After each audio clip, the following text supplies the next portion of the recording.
Gue di Malaysia nggak nemu calo cuy. Ini gue di terminal bus yang identik dengan Ini buat WNI yang bertamasya ke Malaysia. Terima kasih atas komentarnya ya. Membela negara kita itu bukan berarti dengan cara merendahkan atau menjelek-jelekkan negara tetangga kita. Berapa hutang per kapita warga Indonesia di tahun 2025? Berdasarkan data terbaru, hutang per kapita warga Indonesia berdasarkan data terkini, utang per kapita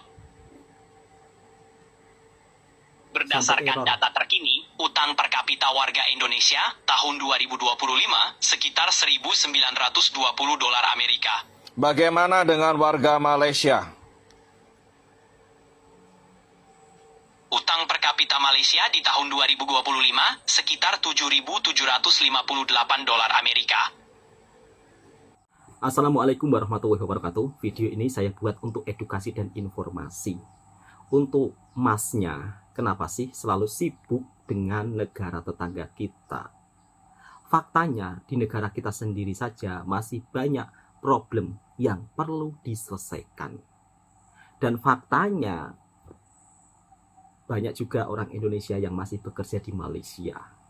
Ini fakta ya. Bahkan seringkali kita melihat berita-berita ratusan orang Indonesia dideportasi dari Malaysia karena kerja lewat jalur yang tidak resmi. Itu kan sering kita lihat videonya di berita-berita TV nasional.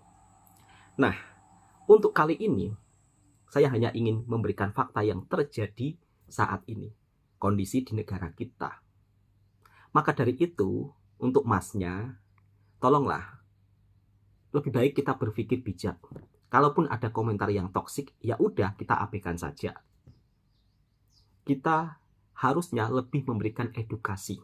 Ibaratnya beginilah, rumah kita saja itu masih berantakan, masih kotor, belum sempurna.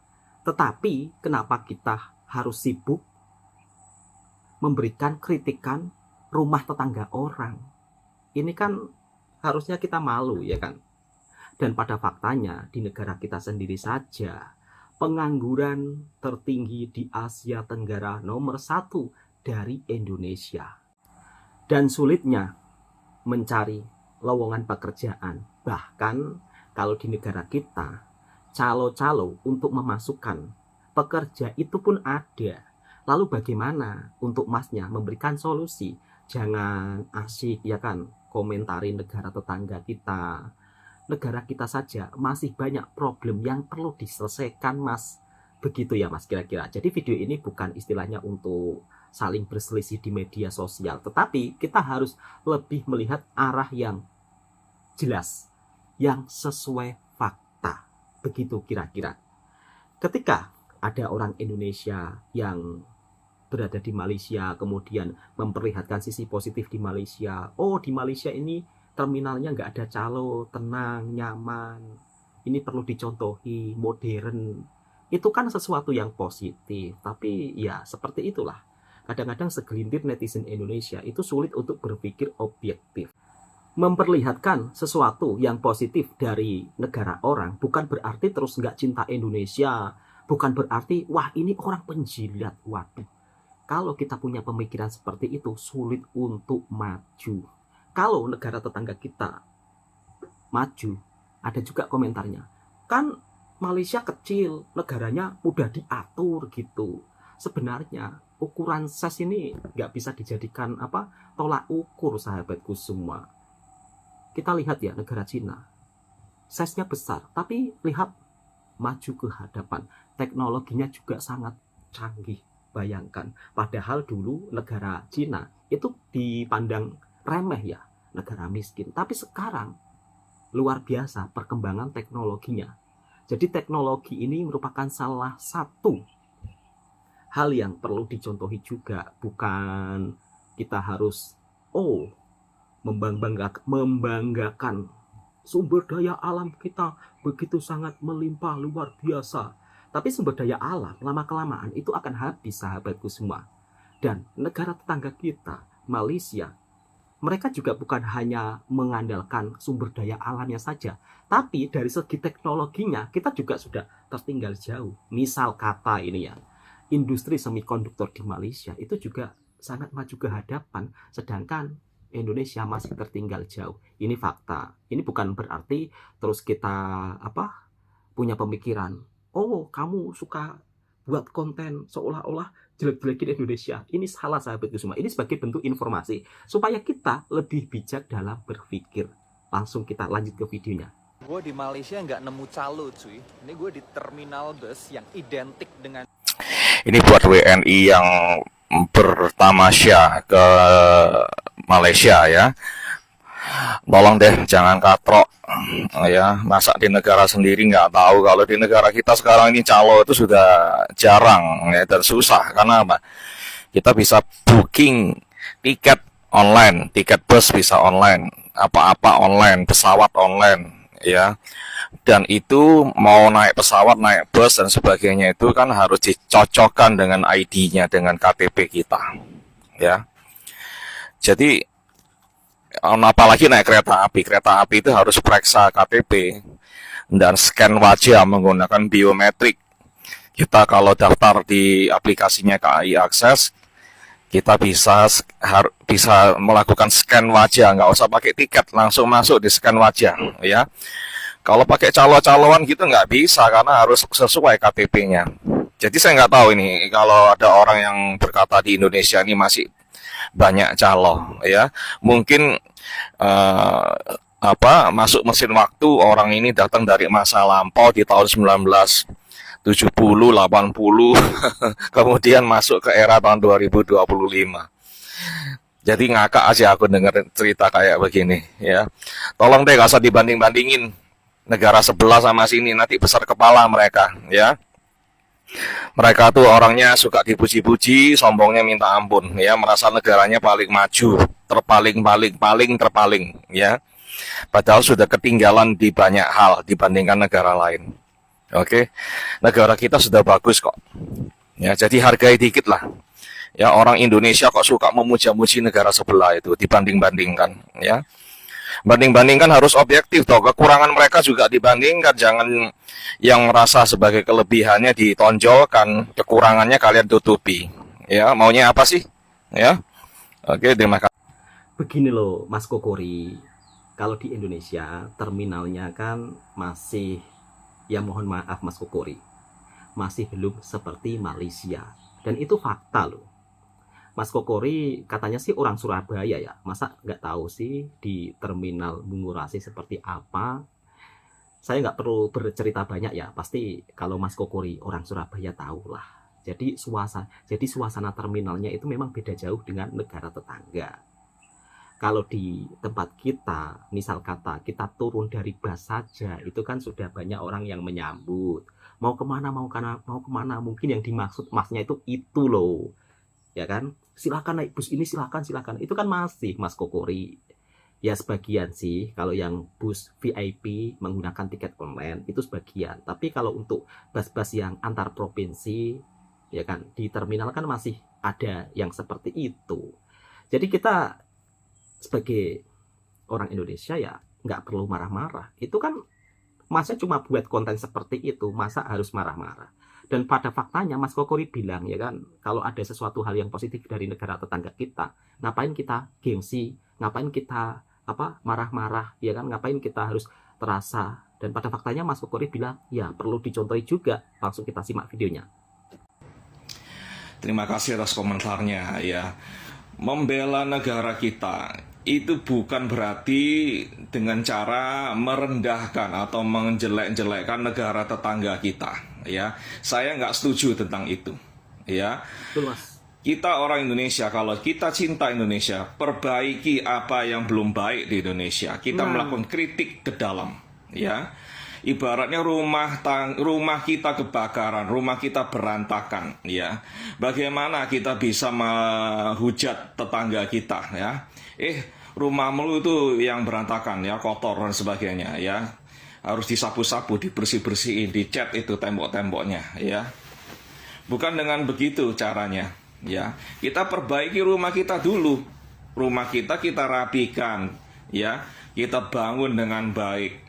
Kita cat dengan baik. Anak-anak kita pastikan mereka terdidik dengan baik, ya, berperilaku baik, ya. Bukan berarti kita harus menghina negara sebelah, menjelekkan negara sebelah, lalu mengkuliai mereka bagaimana cara mengatur negaranya, ya. Sementara kita sendiri di rumah kita itu berantakan gitu loh. Kita nggak bisa mengatur rumah kita sendiri gitu, ya. Jadi saran saya teman-teman ya, kalau Anda cinta kepada Indonesia, sayang kepada Indonesia, lakukan kritik ke dalam, ya. Perbaikin apa yang belum baik dari negara kita. Nggak usah ngurusin negara sebelah, ya. Biarkan masalah di negara sebelah itu ya mereka penghuninya yang harus mengurusi, ya, memperhatikan negara mereka. Dan apa-apa yang baik, yang bagus dari negara sebelah, rumah tetangga itu bisa kita tiru, kita terapkan di negara kita, ya. Bagaimana cara mereka merapikan kebun-kebunnya misalnya, membetulkan atap rumahnya, ya, melakukan landscaping, ya, taman-taman dia, ya. Itu bisa kita tiru yang bagus-bagus, ya, tanpa harus kita bermusuhan dengan sebelah. Kenapa kita harus bermusuhan dengan tetangga kita itu? Ya, masuk akal apa enggak? Ya, cinta NKRI, pastikan NKRI lebih baik dari yang lain-lain itu. Kita berbenah diri. Kalau nggak berbenah diri, nggak bisa, gitu loh. Nggak bisa kita lebih baik dari negara-negara lain. Itu aja singkat, ya. Terima kasih semuanya yang merasa konten bermanfaat. Boleh posting ulang, komentar, bagi-bagikan. Jangan ada bullying, ya. Yang belum follow, silakan follow saya. Terima kasih. Tuh kan, Mas Kokori kan bilang seperti itu sendiri, ya kan. Nggak perlu gengsi untuk mencontohi sesuatu yang positif dari negara tetangga. Tapi sekarang Mas Kokori kok suka sibuk sekali mencampuri urusan negara tetangga. Udahlah Mas Kokori, kembali ke jalan yang baik seperti dulu lagi. Dulu Anda itu pemikirannya begitu sangat bijak. Oh, luar biasa ya. Jadi dulu Anda itu kalau ada sesuatu yang positif dari negara tetangga, oke, kita tiru, kita contohi. Rumah kita masih jelek, masih berantakan, kok bisa-bisa ngomentarin rumah tetangga orang. Kan Mas Kokori sendiri bilang seperti itu. Lalu kenapa Mas Kokori sekarang suka sibuk ngurusin, ya kan, urusin negara tetangga kita, masalah negara tetangga kita, utang di negara tetangga kita? Bukannya Mas Kokori yang bayar subsidi di negara tetangga kita, Mas Kokori pun juga sibuk terus. Udahlah Mas Kokori, tobat, ya kan, kembali ke jalan yang benar.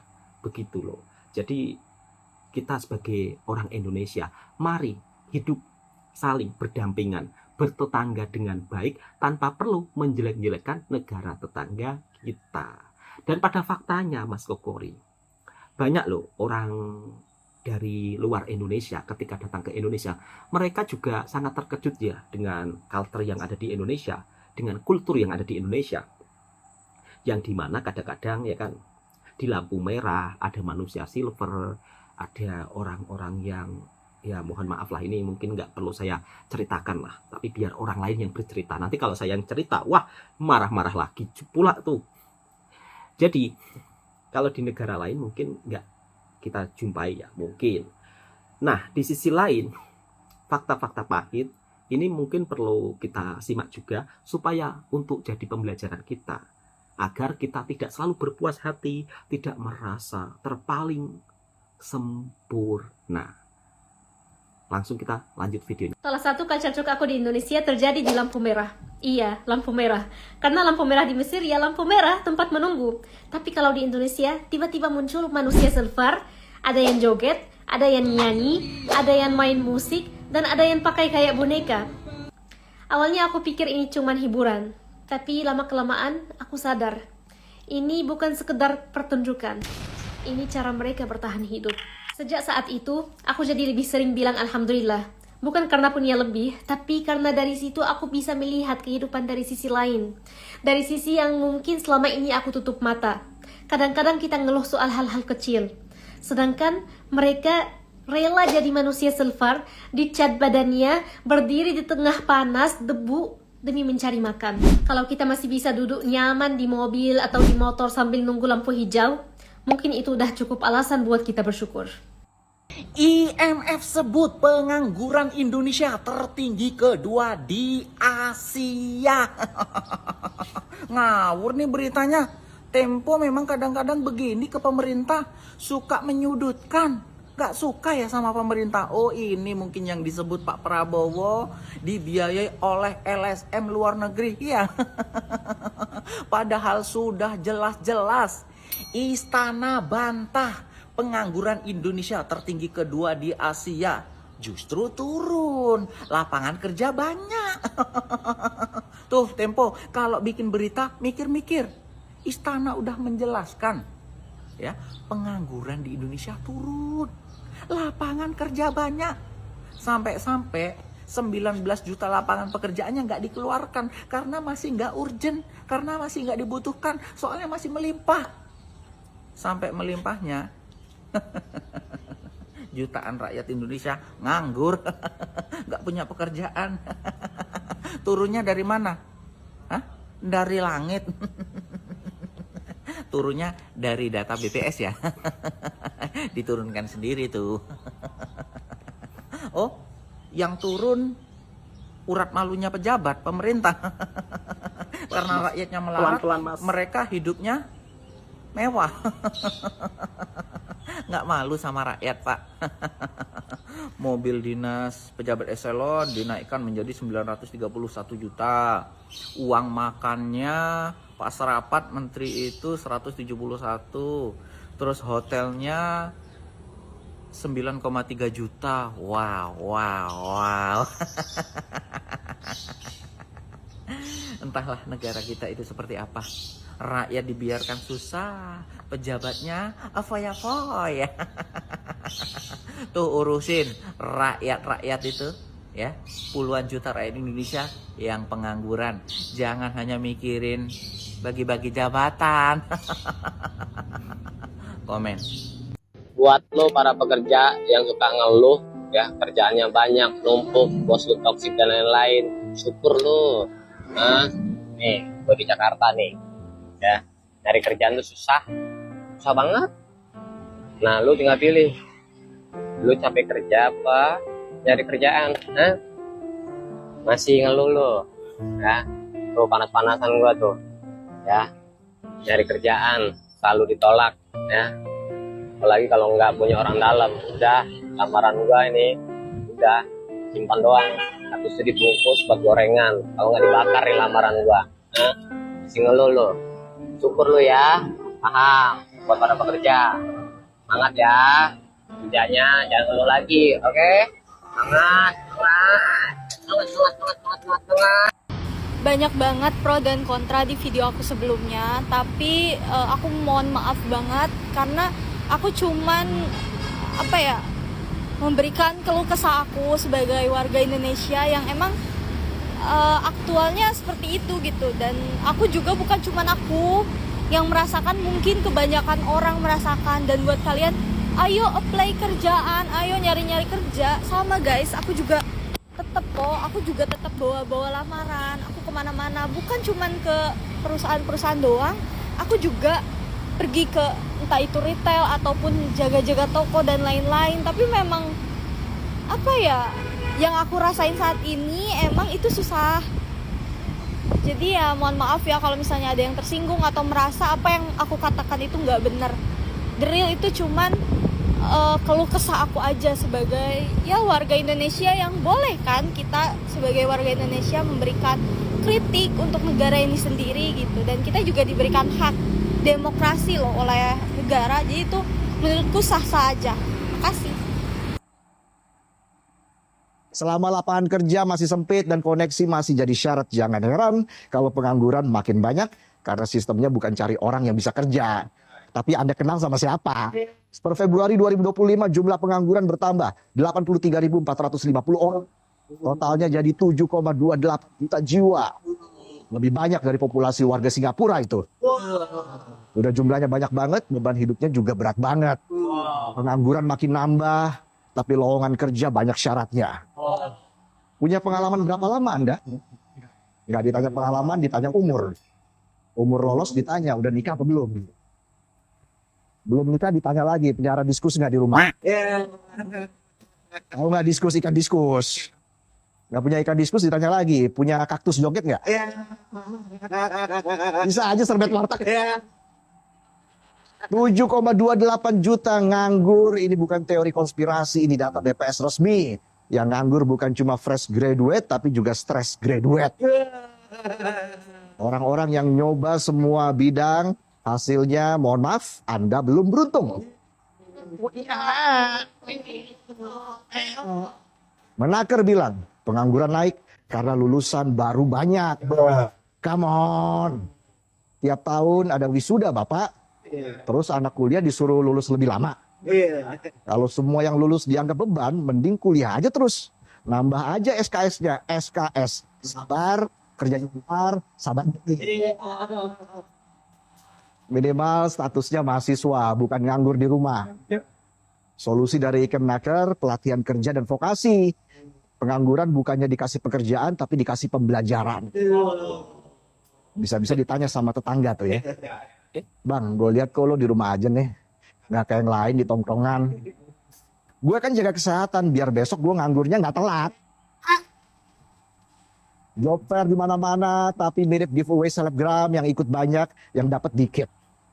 Ekonomi rakyat tuh jalan bukan karena regulasi, tapi karena kepepet di rumah sudah nggak punya nasi. Karena di negeri ini kamu boleh nggak punya kerjaan, asal tetap punya kuota. No problem, nggak ada duit di dompet, asal nggak ketinggalan. Lupa.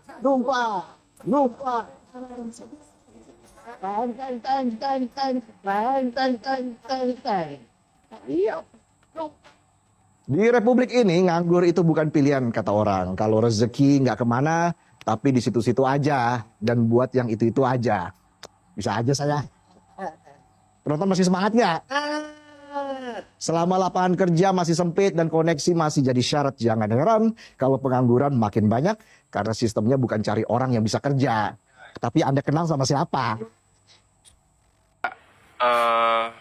Ingin menyampaikan tentang sulitnya untuk cari kerja di kota sendiri gitu, tanah kelahiran saya sendiri gitu ya.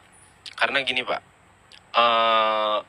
di sana tuh di Cikarang tuh mayoritas tuh masuk perusahaan tuh bayar Pak, bayar rata-rata nominalnya nggak gede, sangat besar sekali.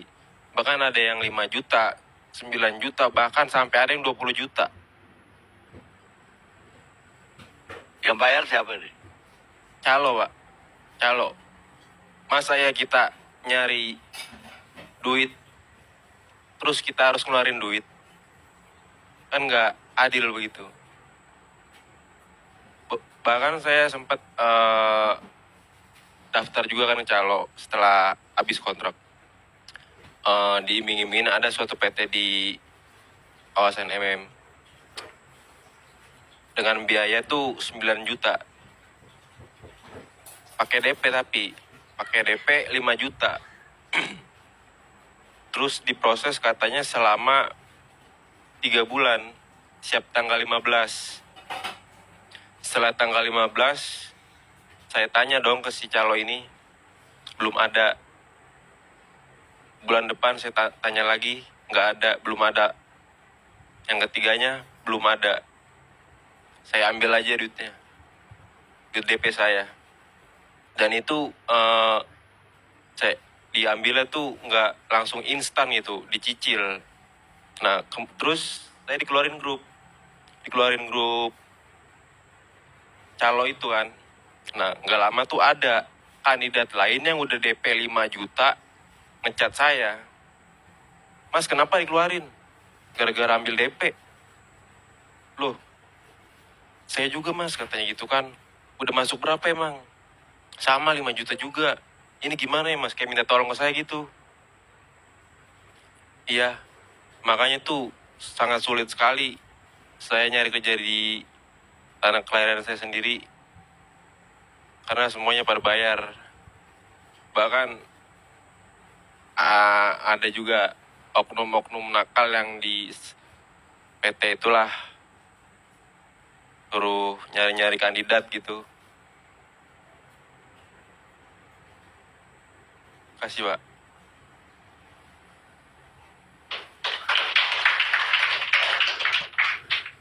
Banyak banget penjahat di negara ini. Kita bahas di lowongan kerja di perusahaan yang sama, yaitu perusahaan es krim Mi Shwe, cuma berbeda negara, yaitu di Indonesia dan di Malaysia. Dan ini adalah lowongan kerja Mi Shwe yang ada di Malaysia. Tidak ada persyaratan khusus, dan di sini mencantumkan gaji serta benefit yang didapat seperti bonus dan asuransi, dan mencantumkan posisi yang jelas. Service crew, salary 1.800 ringgit Malaysia sampai 2.300 ringgit Malaysia. Bisa part-time atau full-time. Sekarang kita bahas Mi Shwe yang ada di salah satu outlet di Bandung, yaitu di daerah Dago. Pria minimal 170 cm atau wanita 160 cm dan maksimal 25 tahun. Jadi artinya di atas 25 tahun itu kalian tidak boleh kerja di es krim Mi Shwe. Kemudian berpenampilan menarik, pendidikan SMA, pengalaman di bidang F&B, domisili Dago dan sekitarnya, ramah, jujur, teliti, mampu berkomunikasi dengan baik, dan mampu bekerja di bawah tekanan. Bagaimana pendapat kalian?